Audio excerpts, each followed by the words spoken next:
работих в един склад за палета и там изпадаше такъв материал дървен, с здрави дъски и викам дали няма мога да направя някакви ясни неща и леко по леко започнах в кухнята, нямах работилница още, и леко по леко такива нескопосани неща ставаха, с ножчето, с триончето, с шкуркане на отмивката ставаше, нали, мазало. И в един момент си казах, че искам нещо повече да направя. Всичко започва от едно парче, града буквално.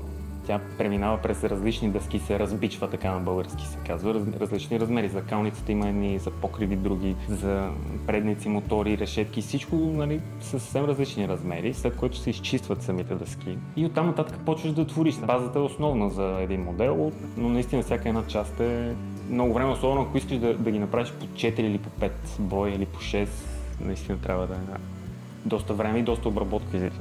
Много обработка. Казах си, искам да правя такива модели, винтидж, ретро модели, нали, защото то са по-така не са от модерните.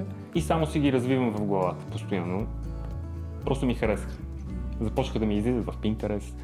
И казвам, това хора как го правят това нещо, гумите, като ги видя, викам, това е невъзможно аз да го направя. Даже аз имам някакви модели стари, те са в нас още първите.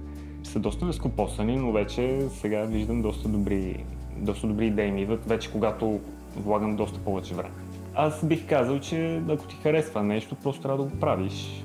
Бих призовал хората наистина да започнат да ценят повече ръчното творчество, защото това са много часове, които наистина по 12 часа на ден стоя прав, доста често на студ, доста често наболи главата, вечер наистина, и когато видиш това оценено от хората, не говорим за творци, говорим за обикновения човек.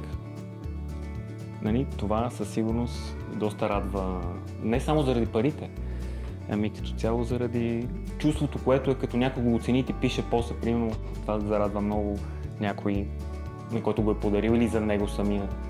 Така че това е много хубаво нещо. Аз съм Георги Николов и съм български творец.